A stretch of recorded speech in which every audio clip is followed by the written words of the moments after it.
Veuille l'Éternel, notre Père, notre Dieu, avoir pitié de nous pour nous fortifier par son Saint-Esprit, pour nous éclairer par son Saint-Esprit et pour nous aider aussi par son Saint-Esprit à prendre de bonnes décisions pour notre vie éternelle au nom de Jésus. Amen.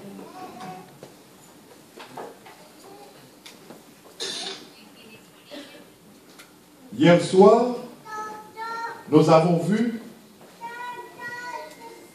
que le jugement mentionné dans Daniel 7, versets 9 et 10, mathématiquement, a commencé en quelle année encore? En 1844. En 1844. Et nous avons vu que le ciel a lancé à la terre une invitation. Dans Apocalypse 14, versets 6 et 7. Le message du premier ange. Craignez Dieu, donnez-lui gloire, car l'heure de son jugement est venue. Adorez celui qui a fait le ciel, la terre, la mer et les sources d'eau. En d'autres termes, adorez le Créateur. Nous avons pu remarquer aussi que même à partir de la déclaration 2300 soirs et matins, puis le sanctuaire sera purifié, il y a déjà une référence à la création. Soir et matin. Dans Genèse 1er, le verset 5, il y eut un soir, il y eut un matin, ce fut le premier jour. Verset 8, il y eut un soir, il y eut un matin, ce fut le deuxième jour, etc. Le jugement a un lien très étroit avec la création. Pas avec la création en tant que telle, mais surtout avec le Créateur. Le Créateur. Quand on reconnaît que ce qu'on a autour de soi et soi-même, quand on reconnaît que tout a été créé, immédiatement on reconnaît aussi l'existence d'un Créateur. C'est clair? Et quand on reconnaît l'existence du Créateur, eh bien, on sait aussi qu'il faut l'adorer lui et lui seul, car seul le Créateur est Dieu. Seul le Créateur est digne. Merci d'être adoré. Amen. Et nous avons pu constater que l'ennemi, lui, il n'est pas inactif. Nous avons découvert que tandis que le jugement a commencé en 1844, lui, qu'est-ce qu'il a fait?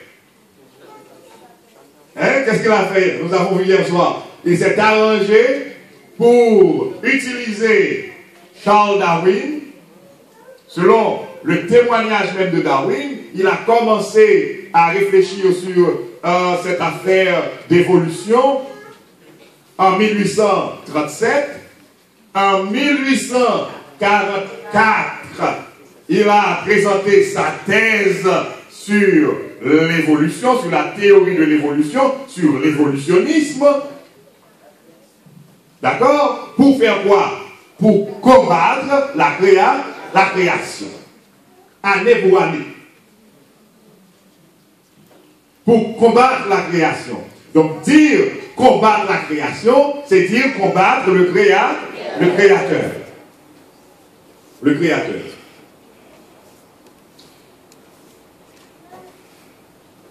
Dieu est essentiellement amour. Nous l'avons dit plusieurs fois. Et ce n'est pas nous qui l'avons inventé, c'est écrit dans la parole de Dieu. 1 Jean 4, verset 8, Dieu est amour. Dieu est amour. Et dans son amour, il nous donne sa parole pour que personne ne soit confus. Pour que personne ne reste dans la confusion. C'est clair? C'est très clair. Alors ce soir, nous allons voir dans le contexte du jugement. Parce que nous avons vu, avant hier soir et hier soir, nous avons vu une déclaration de Jésus-Christ. Jésus-Christ a dit, ceux qui me disent, Seigneur, Seigneur, n'entreront pas tous dans le royaume des cieux, mais celui-là seul qui fait la volonté de mon Père. Ils seront plusieurs à venir me dire, Seigneur, n'avons-nous pas chassé les démons par ton nom? N'avons-nous pas prophétisé en ton nom? N'avons-nous pas opéré des miracles en ton nom? Et Jésus dit qu'il leur dira, retirez-vous de moi, je ne vous ai jamais connu, vous qui commettez l'iniquité. Ah, il y a un secret là. Pas vous qui commettiez l'iniquité, mais vous qui commettez l'iniquité. Nous allons voir ça ce soir. Nous allons voir ça ce soir. Alors, le jugement, comme nous l'avons déjà dit, a pour but de séparer le blé de l'ivraie, le bon grain de la paille, le vrai croyant du faux croyant, le croyant authentique du faux croyant. Et nous allons maintenant voir ce soir les critères établis par Dieu pour faire, je dirais, cette sélection. On est là? Parce que nous avons vu aussi que la justice et l'équité constituent la base du trône de l'Éternel. Notre Dieu n'est pas un Dieu injuste. Et c'est là, surtout, le bien fondé de ce jugement. C'est pourquoi certaines versions disent, puis 2300 soirs et matins, et le sanctuaire sera revendiqué dans ses droits. Sera revendiqué. Donc, c'est pour que tout le monde puisse témoigner que Dieu est juste. Tout le monde doit témoigner que Dieu est juste. Nous sommes ici au Canada.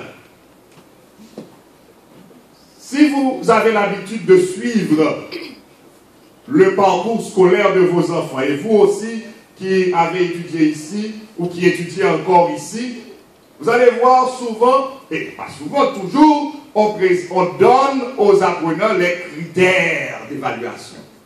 On ne vous évalue pas sans vous avoir donné les critères d'évaluation.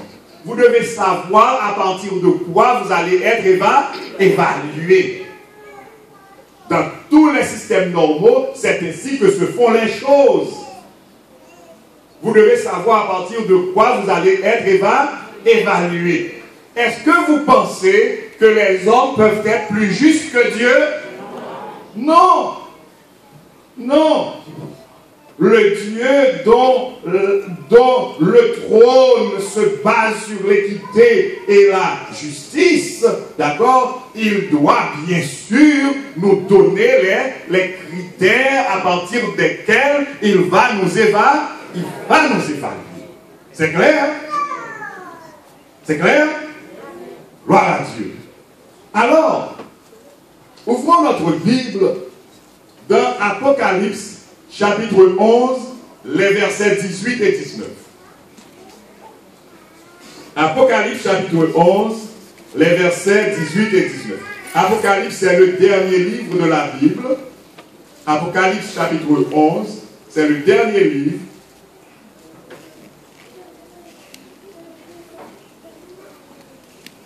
Versets 18 et 19. Ok? Vous y êtes? Alors, lisons. Les nations se sont irritées et ta colère est venue. Et le temps est venu de juger les morts. Quel verbe avons-nous souligné ici, bien-aimés? Juger. Le nom relatif à juger, c'est jugement. Le temps est venu de juger les morts, de récompenser tes serviteurs, les prophètes. Les saints, oh ce mot saint, nous l'avons vu, n'est-ce pas vrai? Les saints du Très-Haut. Et ceux qui craignent ton nom, craignez Dieu et donnez. Ah, la Bible est une seule. Hein? La Bible est unique. Hein? Bien, c'est un tout. Les saints et ceux qui craignent ton nom, les petits et les grands, et de détruire ceux qui détruisent la terre. Verset 19. Et le temple de Dieu dans le ciel fut ouvert. Le sanctuaire dans le ciel est ouvert. Et l'arche de l'alliance apparut dans son temple. Et il y eut des éclairs, des voix, des tonnerres, un tremblement de terre et une forte grêle. Revenons ou retournons au verset 18, bien-aimés. Les nations se sont irritées et ta colère est venue. Et le temps est venu de juger. Et dans ce contexte de jugement, allons au verset 19. Qu'est-ce qui se passe? Le temple de Dieu, le sanctuaire céleste s'ouvre. Et qu'est-ce qui apparaît? L'arche de l'alliance. L'arche de l'alliance. Qu'est-ce que cela veut dire? Le tribunal du ciel est ouvert. D'accord? Et le président, on l'a vu dans Daniel 7, c'est le Très-Haut. Et maintenant, le texte, alors, il faut comprendre que Daniel et Apocalypse sont deux livres eschatologiques, deux livres qui nous rapportent les événements des temps de la fin. Des temps de la fin. Alors, dans ce contexte de jugement, l'apôtre Jean nous dit que le temple est ouvert, le sanctuaire est ouvert, et qu'est-ce qui apparaît? L'arche de l'alliance. Qu'est-ce que cela veut dire? Qu'est-ce que cela veut dire? Qu'est-ce qu'il y avait dans l'arche de l'alliance? Voyons, Hébreux chapitre 9. Hébreux chapitre 9. Le verset, à partir du verset 3. À partir du verset 3. Hébreux chapitre 9. Si vous avez des amis qui n'ont pas leur Bible avec eux, à côté de vous, partagez avec eux la vôtre.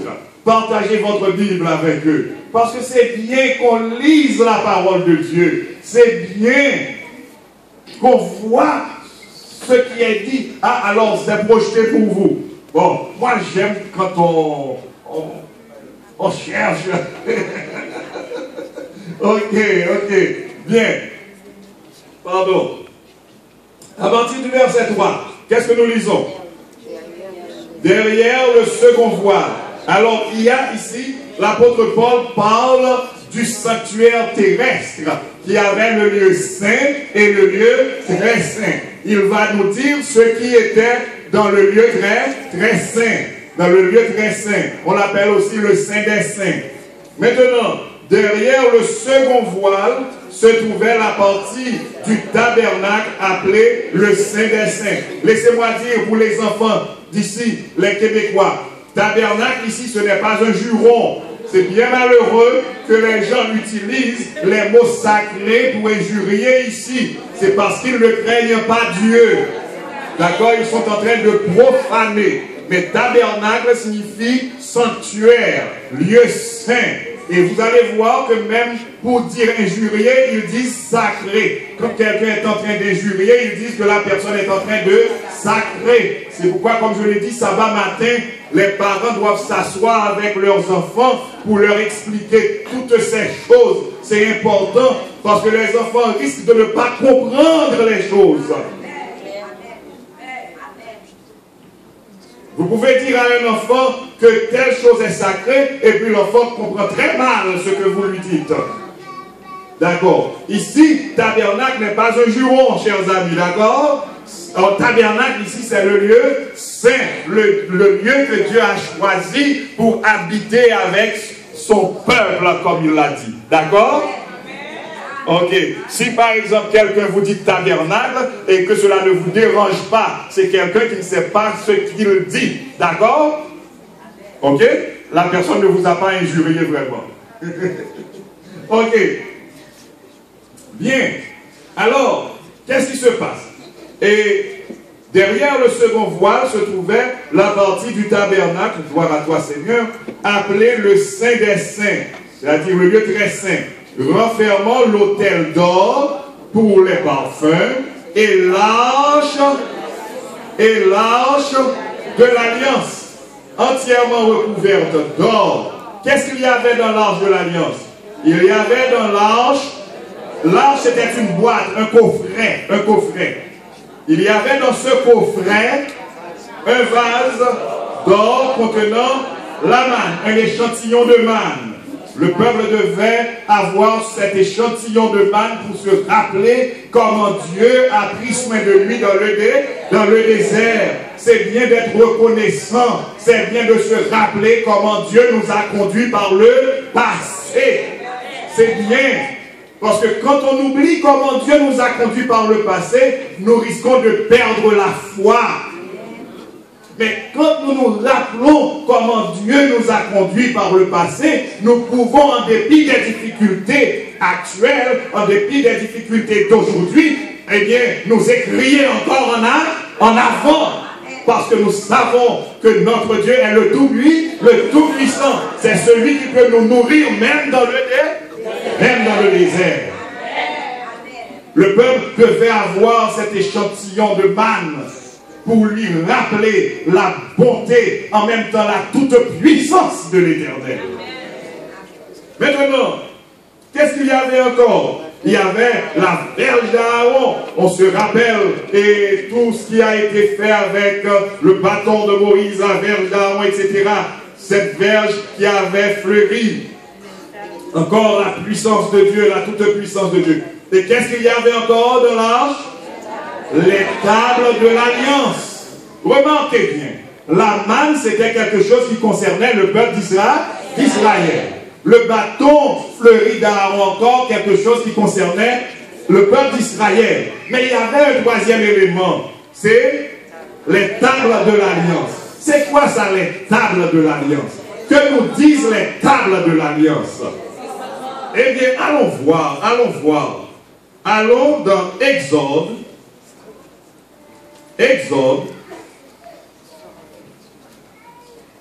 chapitre 31.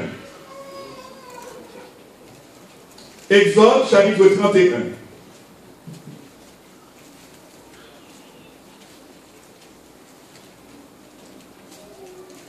Exode, c'est Genèse, Exode, Lévitique, Nombre, Deutéronome. Exode, c'est le deuxième livre de la Bible. Genèse, Exode, Lévitique, Nombre, Deutéronome. Exode, 31, verset 18.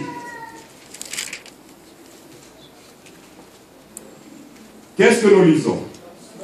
Lorsque l'Éternel eut achevé de parler à Moïse sur la montagne de Sinaï, il lui donna les deux tables du témoignage, tables de pierre écrites du doigt de Dieu.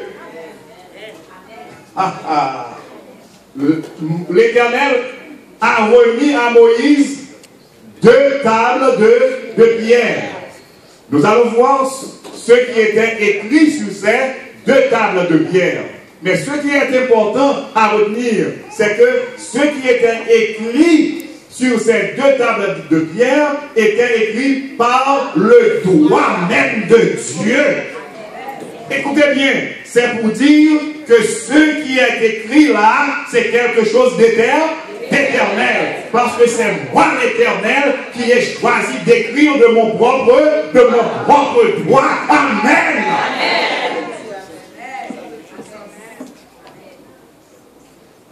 Quelque chose que l'Éternel a pris soin d'écrire de son propre doigt, bien aimé, il faut le respecter.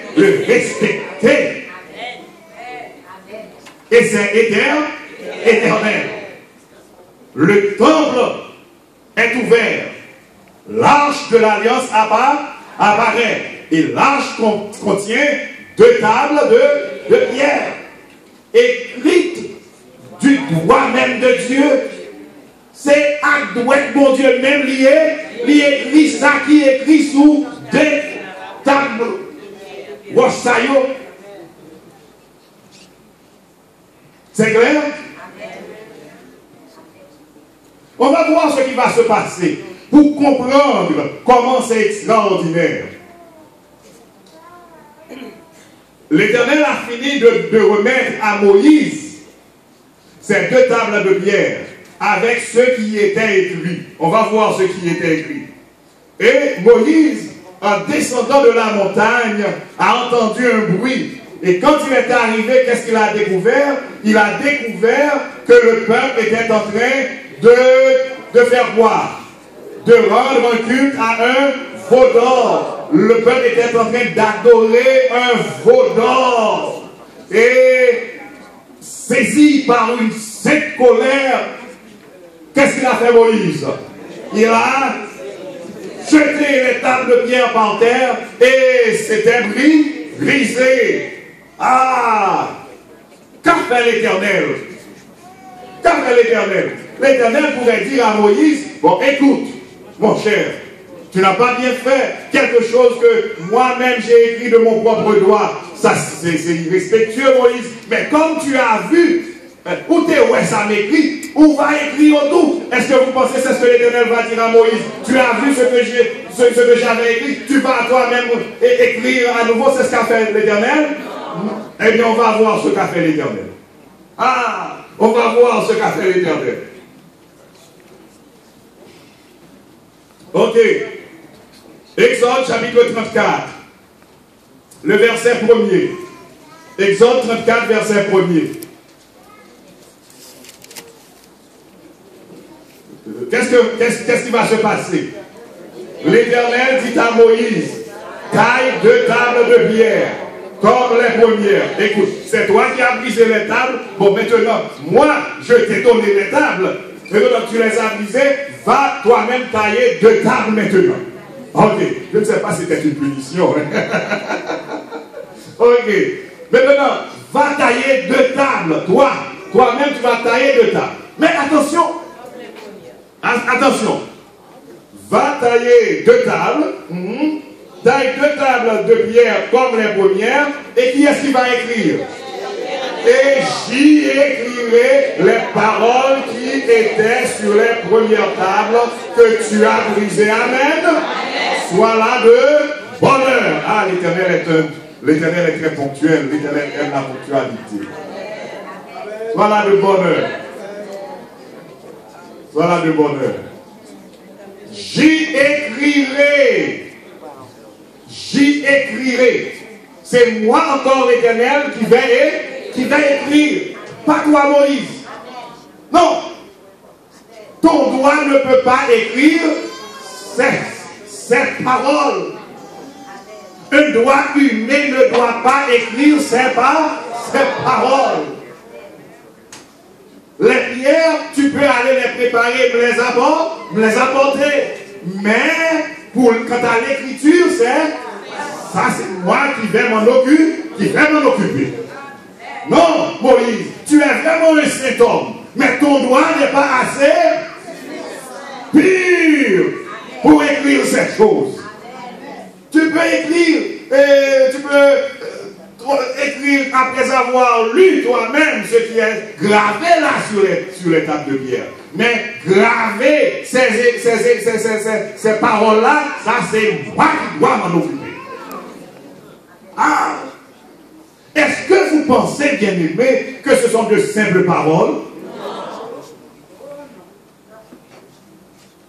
Est-ce que vous pensez que des puissants de la terre peuvent se permettre de changer ces paroles? Est-ce que vous pensez qu'il peut y avoir une autorité, je ne sais, assez puissante, assez je ne sais combien de fois élevée, à être digne de changer ces paroles?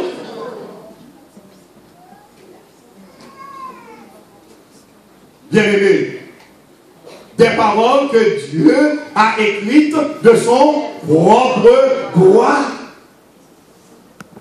Et ce sont ces paroles-là qui se trouvent là sur les tables de pierre. Qui se trouvent aussi dans l'arche de l'Alliance. Et ce sont ces paroles qui apparaissent au moment du jugement. Ce sont ces paroles qui constituent les critères d'évaluation du ciel. Est-ce qu'on veut les connaître? On veut les connaître? Allons dans Exode 20, versets 3 à 17.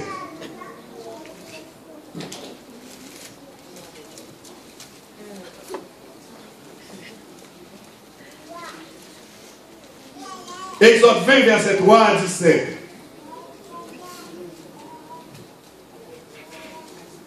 Si nous prenons à partir du verset 1er, alors Dieu prononça toutes ces paroles en disant: je suis l'Éternel, ton Dieu, qui t'ai fait sortir du pays d'Égypte, de la maison de servitude. Alors le premier commandement dit: tu n'auras pas d'autre Dieu devant ma face. C'était la première parole gravée, ou c'était là les premières paroles gravées sur les tables de pierre. Tu n'auras pas d'autre Dieu devant ma face. Et remarquez bien, Moïse était, comme c'est écrit aussi dans le Nouveau Testament, le médiateur entre Dieu et le peuple d'Israël. Si c'était Moïse qui avait écrit les paroles, on pourrait dire que c'était des paroles qui concernaient Moïse avec le peuple d'Israël.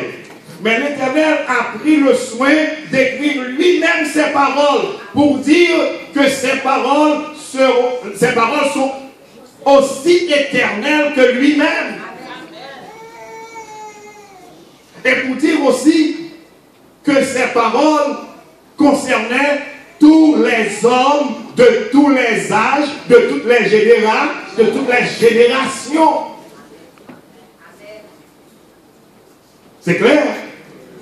Tu n'auras pas d'autre Dieu devant ma face. Premier commandement. Deuxième commandement.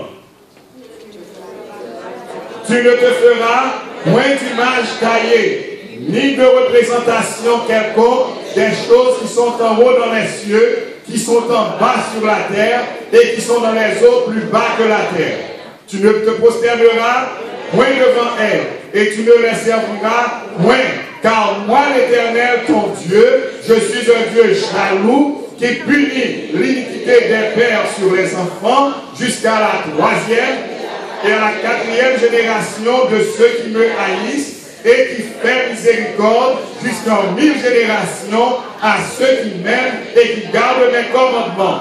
Dieu sait que nous l'aimons quand ça, quand nous gardons ses commandements. Et l'apôtre Jean va le répéter dans 1 Jean 5, versets 2 et 3. Nous connaissons que nous aimons les enfants de Dieu lorsque nous aimons Dieu et que nous gardons ses commandements, car l'amour de Dieu consiste à garder ses commandements et ses commandements ne sont pas pénibles. Amen.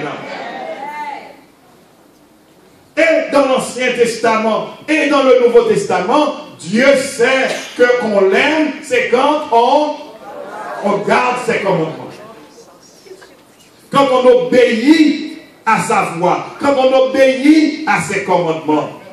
Bien-aimé, on peut déclarer qu'on aime Dieu, on peut répéter qu'on aime Dieu du 1er janvier au 31 décembre, mais si on piétine ses commandements, si on méprise ses commandements, si on n'observe pas ses commandements, eh bien, on ne fait que parler pour rien. Dieu lui-même, il sait qu'on l'aime, même quand on ne le dit pas, c'est quand on garde ses commandements, quand on obéit à ses commandements. Vous n'avez pas besoin de mettre une pancarte là, d'appliquer une pancarte là et à votre dos pour dire moi j'aime l'Éternel. Obéissez à ses commandements et il saura que vous l'aimez. D'accord? Je dis j'aime ma femme. Je la maltraite. Est-ce que je l'aime? Non. Donc, on peut dire qu'on aime, mais ça ne suffit pas. L'amour se démontre, l'amour se vit, l'amour se manifeste. Notre amour pour Dieu se manifeste par notre obéissance à ses commandes, à ses commandements. Laissez-moi vous dire, il y en a parmi vous qui ont étudié les commandements. Comme moi, quand j'étais chez les frères dans le catéchisme. Est-ce que vous vous rappelez avoir étudié le deuxième commandement?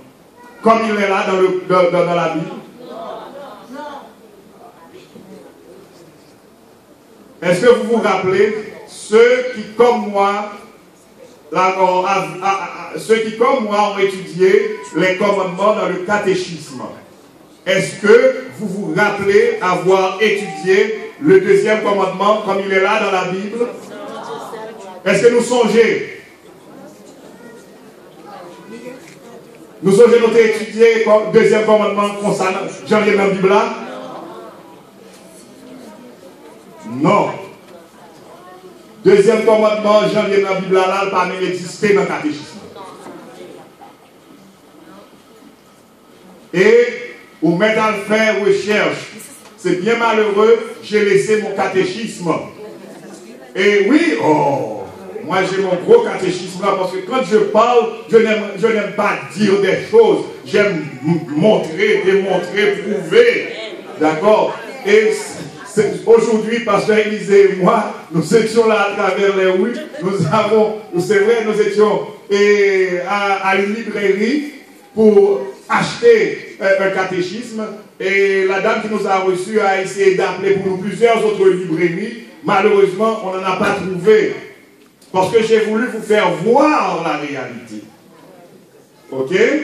Et vous pouvez aller aussi sur Internet. Vous pouvez taper catéchisme de l'Église catholique et vous allez lire le catéchisme, chercher les commandements, chercher le chapitre qui parle des commandements. Vous allez voir, le deuxième commandement n'existe pas.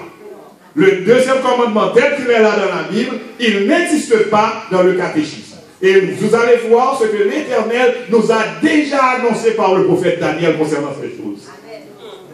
De telle sorte que, bien aimé, si quelqu'un veut se tromper, c'est la personne qui choisit de se tromper. Mais l'Éternel a fait jaillir sa lumière. L'Éternel a fait jaillir sa lumière. On va voir. Vous pouvez aller vérifier. Ce deuxième commandement est amputé. Ce deuxième commandement est enlevé. On va diviser le 10e en deux pour faire, et c'est si vrai, vous allez avoir le 4e comme 3e. Et le 4e aussi, on va le falsifier. On va le falsifier. Bien aimé, on est dans le grand conflit cosmique. Nous avons une grosse bataille entre vérité avec erreur, grosse bataille entre mal et bien, grosse bataille entre Satan avec Jésus. Le grand conflit cosmique. Le grand conflit entre la vérité et l'erreur. Il semble qu'il y a des gens qui ont déjà cherché et ils ont vu. Vous voyez, ça n'existe pas dans le catéchisme. Ok? Et le grand conflit, la grande bataille entre le bien et le mal, entre Jésus-Christ, Michael, et le dragon, Satan, le diable. L'Éternel nous donne les critères de son évaluation. Faites-vous une idée, bien-aimés, vous êtes dans une salle de classe. Vous suivez un cours avec un professeur. Le professeur a donné les critères d'évaluation. Mais malheureusement, vous n'étiez pas présent alors. Et puis un autre élève, qu'est-ce qu'il a fait? Il s'est arrangé pour falsifier ces critères. Et il vous donne une liste de critères falsifiés. Qu'est-ce qui va vous arriver? Qu'est-ce qui va vous arriver? Vous allez échouer. Professeur a pas un critère d'évaluation pour lui. L'autre malfaiteur qui salvait. Il changeait critères. Il mettait aux têtes en bas. Il retirait, il mettait, l'on finit, il bon, les critères falsifiés. Ou même on fait fou pour étudier, ou fait fou à préparer l'examen, et puis les professeurs n'ont pas examen, qui s'arrivent. Ou échouer ou couler, parce qu'on ne pas connaître avec lui, avec critères. Est-ce que son ami, moun ça y est pour nous?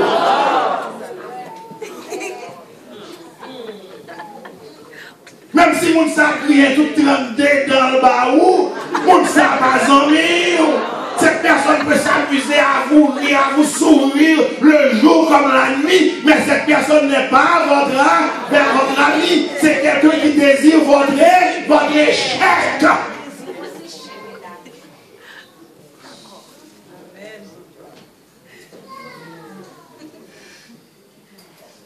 Il se peut que vous ayez été avec cette personne depuis 1 an, 2 ans, 3 ans, 4 ans, 5 ans, 10 ans, on était amis depuis plusieurs années. Mais quelqu'un qui vous joue de tel tour, cette personne n'est pas digne de votre ami, de votre amitié.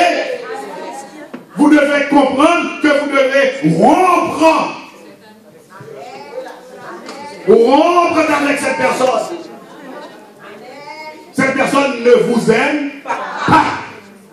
Cette personne est en train de falsifier des critères d'évaluation pour vous. Vous pouvez rater un examen, vous pouvez rater un cours, ce n'est pas la fin du monde. Mais quand il s'agit du jugement de l'Éternel, si vous le ratez, vous ratez la vie éternelle. Ça, vous ne pouvez pas plaisanter avec ça. Non. Il y a des choses avec lesquelles on peut plaisanter. Mais il y a des choses avec lesquelles on ne peut pas plaisanter. J'espère que ceux-là, ces amis, ces bien-aimés qui nous suivent par la voie des ondes, qui nous suivent par Facebook ou d'autres réseaux sociaux ou d'autres moyens encore technologiques, j'espère qu'ils ont compris les choses. Dieu a donné les critères d'évaluation. Et personne ne doit se permettre de les changer. Personne ne doit se permettre d'amputer, d'enlever, ni d'ajouter, parce que l'Éternel a écrit de ses propres droits les critères. Alors, si quelqu'un veut se laisser faire, ça c'est le choix de la personne. Soit on veut tourner tonton bouquin, mais on tonton malice, ça c'est job. C'est vous qui avez pété. Mais l'Éternel lui-même dans l'amour, lui fait lumière, lui clairé. Lumière, bon Dieu, clairé. Tout partout. Et comme a dit l'apôtre Paul, moi je veux, par la grâce de Dieu, vous présenter toute la lumière de la parole de Dieu. Continuons à voir les critères. Le deuxième dit, tu ne te feras point d'image taillée. Remarquez bien. Le deuxième a rapport avec l'adoration. Quand on reconnaît que seul l'Éternel est Dieu, le premier commandement, qu'est-ce qu'on fait? On l'adore lui et lui seul. Mais il y a de mauvais camarades qui ne veulent pas que nous adorions Dieu et Dieu seul. Qu'est-ce qu'ils font? Ils enlèvent le deuxième commandement. Pour que nous allions adorer d'autres choses. Pour que nous soyons en contravention avec Dieu. Pour qu'au jour du jugement, eh bien, notre nom ne soit pas retenu parmi les saints du Très-Haut.